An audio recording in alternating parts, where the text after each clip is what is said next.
दादा चूहड़मल फूहड़मल अपने भक्तों के साथ एक बूढ़ी अमीर महिला को लूटने के लिए एक ट्राली एक ट्रैक्टर के पीछे बांध कर ले गए। उस महिला का सब मूल्यवान सामान ट्राली में डाला तो महिला ने शोर मचाना शुरू किया। दादा ने उस महिला को भी उठाकर ट्राली में बिठा दिया। महिला चिल्लाने लगी कि मैं तो लुट गई, कि मैं तो मर गई। तब दादा और उसके भक्त हारमोनियम तबले वगैरह के साथ कहने लगे कि बुढ़िया सच कहती है, कि बुढ़िया सच कहती। रास्ते भर वह रोती रही, चिल्लाती रही कि मैं तो लुट गई, कि मैं तो मर गई। और दादा और उसके भक्त ताल में गाते रहे कि बुढ़िया सच कहती। रास्ते में खड़े हुए लोग हंसते, पुलिस वाले हंसते और कहते कि भाई बुढ़िया सच कहती। अरे दुनिया में सभी लुट रहे। बुढ़िया और जोर जोर से चिल्लाती कि बचाओ मैं लुट गई। मगर दादा का भजन और भक्तों की धुन, सभी लोग कहते कि वाह क्या कीर्तन मंडली। इसको कहते हैं धार्मिक डांका। मुल्ला नसरुद्दीन एक दिन रात ज्यादा पी के आ गया।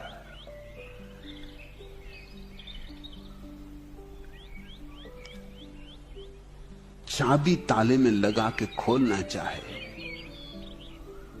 लेकिन हाथ कप रहा, सो चाबी ताले में ना जाए।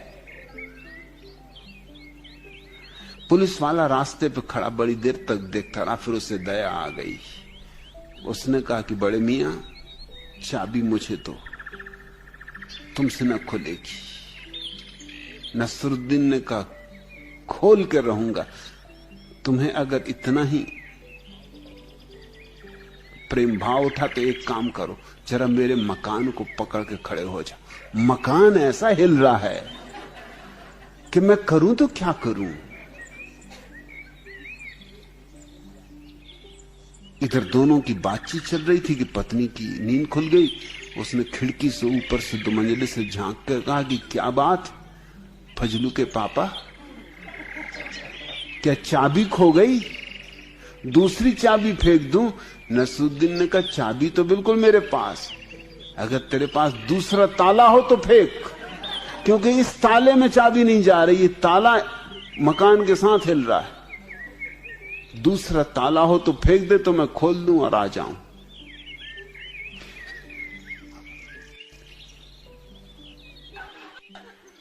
अपनी पत्नी के हाथ में क्रिकेट का बल्ला देखकर मुल्ला नसरुद्दीन ने पूछा क्या तुम छक्के लगा सकती हो? पत्नी ने कहा मैं छक्के मक्के लगाना नहीं जानती, मैं छक्के छोड़ा सकती।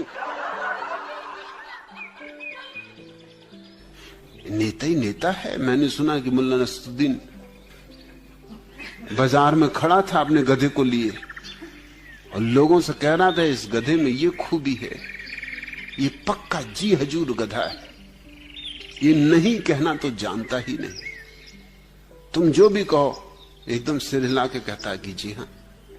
लोगों ने कई बातें कही और वो गधा नसरुद्दीन ने उसको पाठ पढ़ा के रखा था, सो वो कुछ भी कहो से वो सिर हिला के कहे जी हां। चंदूलाल मारवाड़ी खड़े थे वहां, हर बात में जी हां कह रहा। नसरुद्दीन से कहा अगर इसको ना कहलवा दूं तो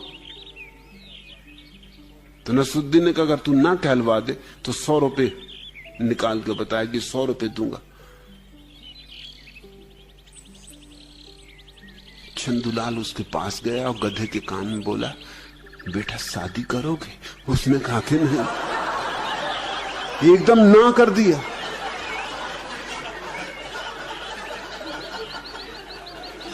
नसरुद्दीन भी हैरान हुआ। उसने कहा तेरी तरकीब क्या है भाई? अरे उसने कहा मैं भी अनुभवी आदमी, 2 शादी कर चुका हूं, ये मेरी हालत जानता है। तेरा गधा मेरे घर के सामने तो रहता है, मुझ पर जो बीत रही है वो ये रोज देखता है। एक पत्नी ऊपर रहती, एक पत्नी नीचे रहती, और अक्सर मेरी हालत रहती कि एक टांग मेरी ऊपर मकान पर खिंच रही, एक टांग नीचे खिंच रही। गधा हंसता है। इसको मैंने कई दफे सामने खड़े देखा, ये वहां खड़ा देखता रहता है। अच्छे फंसे चंदूलाल। तो मैं जानता था कि इसमें बिल्कुल ना कर देगा कि बेटा शादी करोगे या नहीं करते, और कहो तो इसको भी और ना कहलवा सकता हूं। मुझे कई तरकीबें मालूम है। कहा दोबारा ना कहलवा, 100 रुपए और ले। उसने उससे कान में कहा कि बेटा चुनाव लड़ोगे? उसने कहा कि नहीं। अब तूने क्या कहा? उसने कहा कि चुनाव। मैं 3 चुनाव लड़ चुका और हार चुका। जो फजीयत होती है वो भी ये देखता है, और नेताओं की जो हालत हो रही है वो भी ये देखता है। इधर पिटे उधर पिटे। नसरुद्दीन ने कहा भैया तू 200 रुपए ले, अब मुझे कहलवाना नहीं। पता नहीं तू और भी क्या तरकीबें जानता हो, और गधे में तुझमें 60 गांठ मालूम पड़ती। हरामजादे को मैंने इतना सिखाया कि हर चीज में हाँ भरना, और वो अभी दगा दे गया मुझे। यहीं दगा देगा। मेरा गधा मुझे दगा दे गया। मैं इसको बेच के रहूंगा, इस गधे को मुझे रखना नहीं है। मुल्ला नसरुद्दीन का बेटा उससे कह रहा था, पापा आपने मम्मी से शादी क्यों की? मुल्ला नसरुद्दीन ने उसे गौर से देखा और कहा, हरामजादे तो तुझे भी आश्चर्य होने लगा?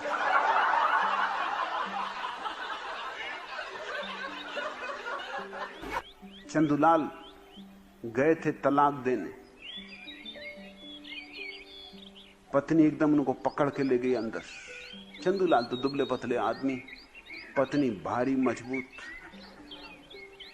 अंदर ले गई एकदम, और वकील से कहा कि हमें तलाक चाहिए।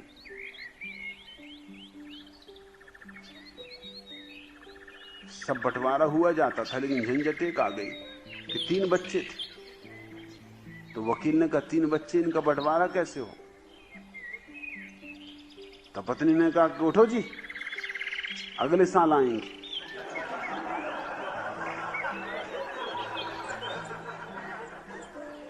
जब 4 बच्चे हो जाएंगे तब बंटवारा कर लेंगे। वकील भी चौंका। उसने कहा तरकीब तो बड़ी गजब की निकाली, मगर ये बच्चा किस तरह का होगा जो कि तलाक के लिए पैदा किया जा रहा है? ये बच्चा किस तरह का होगा? पत्नी ने कहा तुम बात में फिजूल की मत करो, तुम्हें अपने कानून से मतलब, मुझे अपनी जिंदगी से मतलब। इस चंदूलाल का भरोसा ही किसको है? इसके भरोसे बैठती तो 3 भी नहीं होते।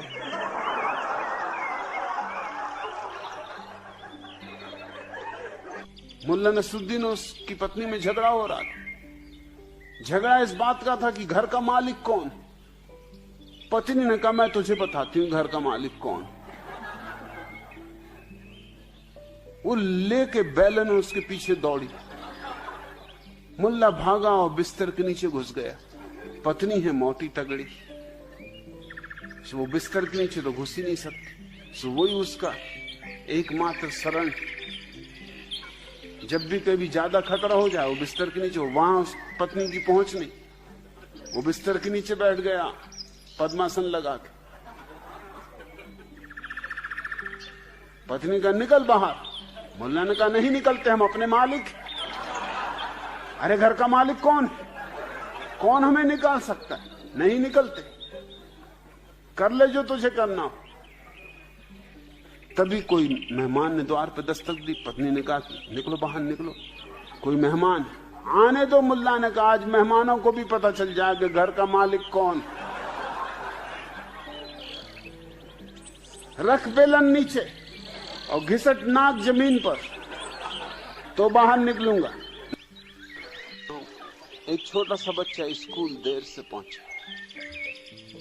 अध्यापक ने पूछा कि इतनी देर कैसे हुई? उसने कहा कि मैं क्या करूं, वर्षा हो रही, आप देख रहे हो कैसी कीचड़ मची। 1 कदम आगे चलता था, 2 कदम पीछे सरकता था। शिक्षक भी था तो होशियार, गणितज्ञ था। उसने कहा अच्छा 1 कदम आगे चलते 2 कदम पीछे सरकते तो फिर पहुंचे कैसे? उसने कहा लड़का भी होशियार था। उसने कहा कि फिर मैंने घर की तरफ चलना शुरू किया।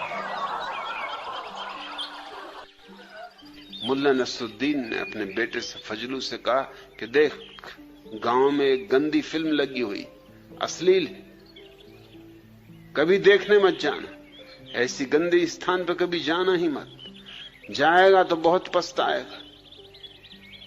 फिर फजलू मुझसे कह रहा था कि मैं गया और बहुत पछताया, पिताजी ने ठीक कहा था। कि बहुत पछताएगा। मैंने कहा हुआ क्या?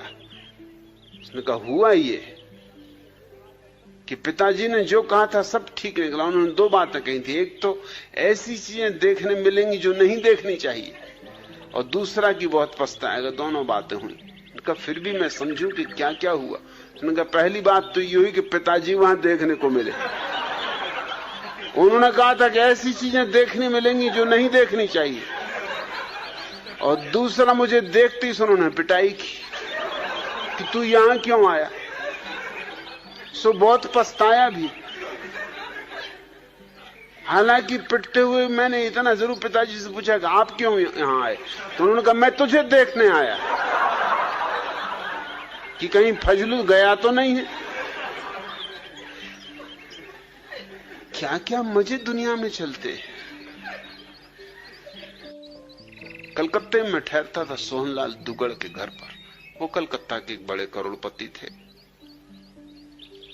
जब मैं उनके घर पहुंचा, वो मुझे लेने आए, तो उन्होंने पूछा कि आपके साथ कौन है? मैंने कहा ये मौनी बाबा। मौनी बाबा, इनकी क्या खूबी? मैंने कहा ये 30 साल से मौन। वो एकदम उनके पैरों पर गिरे। वो बेचारे सज्जन जो दुकानदारी करते थे, कपड़ा बेचते थे, और कपड़ा भी कुछ खास नहीं, कट फीस की एक छोटी सी दुकान थी। सोहनलाल दुगड़ जैसा करोड़पति उनके पैरों पर गिरे। सख्चाए भी। मैंने उनको इशारा किया कि सख्शाना मत। अब जब मौनी बाबा बन गए तो अब डरना मत, अभी तो बहुत कुछ होगा, ये तो शुरुआत। जब सोहनलाल दुगड़ तुम्हारे पैर में गिरेंगे तभी तुम कलकत्ते के सब मारवाड़ियों को गिरते देखोगे। तुम घबराते क्या? तुम रुको जरा। वो तो इतने घबरा गए कि वो मुझे हाथ से धक्का मारेंगे। भैया ये बात ठीक नहीं।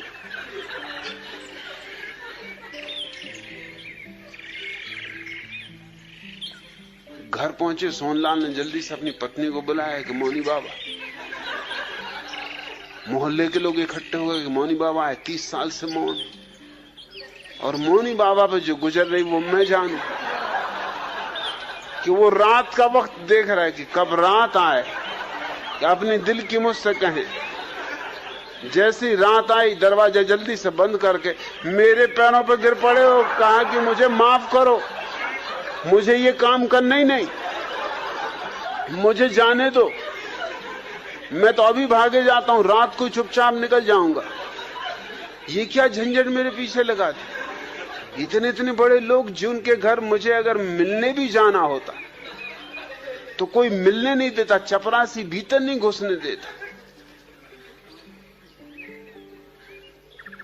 और मेरे पैर पे गिरते तो मुझको बड़ा संकोच लगता है। और स्त्रियां, उनकी सुंदर से सुंदर स्त्रियां मेरे पैर छू रही। ये क्या करवा रहे हो आप? उनके मैं कुछ नहीं करवा रहा हूं, ये मैं तुमको बता रहा हूं कि कैसी कैसी बेवकूफियां इस देश में। तुम भी उन्हीं बेवकूफों में हो जिसकी तुम 20 साल से पूजा कर रहे हो, और तुम तो अभी सिर्फ 5-6 घंटे ही मौन रहे हो। ये चमत्कार, अभी तुम 3 दिन रुको तो अभी तुम देखना इलाज शुरू हो जाएंगे, बीमारियां ठीक होने लगेंगी। अरे उन्होंने कहा आप क्या कह रहे हैं, मुझ में कोई चमत्कार नहीं, कोई शक्ति नहीं। तुम, मैंने कहा फिक्र ही मत करो, सब आ जाएगा। मौन भर रहो और दिन भर रहो मौन, मगर दिन में बोलना मत, और मुझको धक्के वगैरह ही मत मानना, क्योंकि लोगों को शक पैदा हो जाएगा कि बात क्या है। तुम तो अपने आंखें बंद कर लिया, अगर बिल्कुल सहने के बाहर हो जाए, आंख बंद कर लिया, अपने भीतर ही भीतर नमोकार मंत्र पढ़ने लगी, होने दो जो हो रहा। 3 दिन में तुमकी टुंडी पिट गई, अखबारों में फोटो आ गए। रात को मुझे फोटो दिखाएं कि क्या करवा रहे हो। अगर मेरे घर पता चल गया, अगर मेरी पत्नी बच्चों को पता चल गया, तुम तो मेरा घर लौटना तंग बंद कर दोगे। ये अखबार अगर वहां पहुंच गए तो मेरी मुसीबत हो जाएगी। और फिर मेरी दुकान की भी तो सोचो, और इधर मैं कटफीस खरीदने आया हूं, तुम नाहक रास्ते में मिल गए। अब मैं कटफीस कहां खरीदूंगा? ये कलकत्ते का बाजार तो खत्म, क्योंकि जिनके यहां से मैं कटफीस खरीदता था वो लोग भी मेरे पैर छू रहे हैं, और कई तो मुझे गौर से देखते भी हैं कि शक्ल कुछ पहचानी मालूम होती। एक दो आदमियों ने प्रश्न भी किया कि 30 साल से मौन है, इस शक्ल कुछ पहचानी मालूम होती। मैंने कहा देखा होगा किसी पिछले जन्म में। अरे जन्म जन्म का नाता है। उन्होंने कहा ये बात ठीक, ये कोई साधारण साधक है जो जन्मों से साधना कर रहे हैं, कई बार तुम मिले होगे पिछले जन्मों में, इसलिए शक्ल पहचानी लगती। कहा लगती तो पहचानी सी शक्ल, मतलब कहीं देखा है, और ऐसा भी नहीं लगता कि पिछले जन्म में देखा, इसी जन्म में देखा है। मैंने कहा ये बड़े पहुंचे हुए पुरुष हैं, एक ही साथ कई नगरों में एक साथ प्रकट हो जाते। वो मुझे हुद्दे मारे कि मत ऐसी बातें कहो।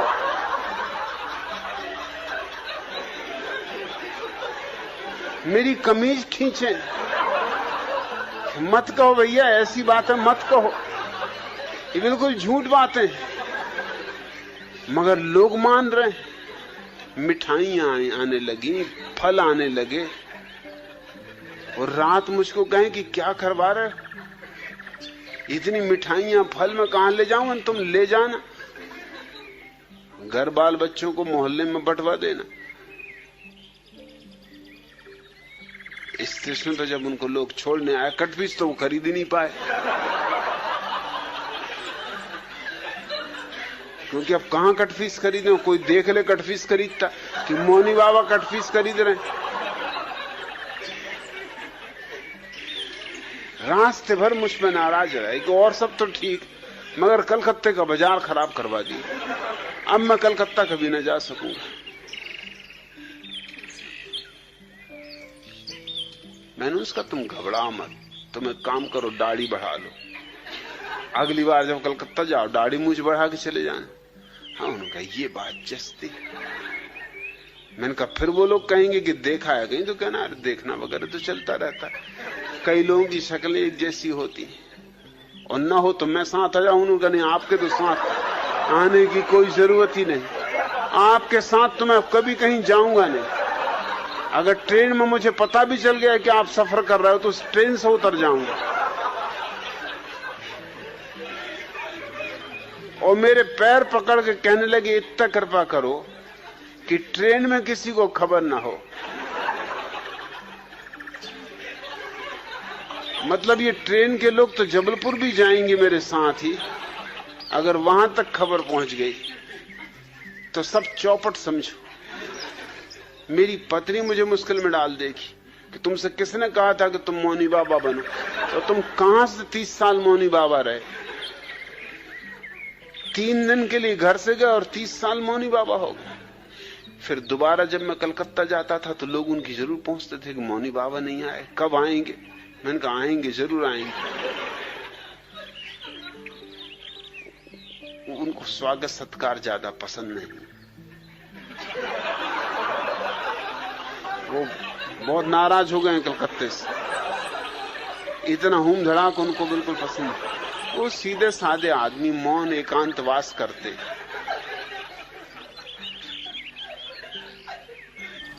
एक डेयरी फार्म के उद्घाटन के लिए बुलवाया गया।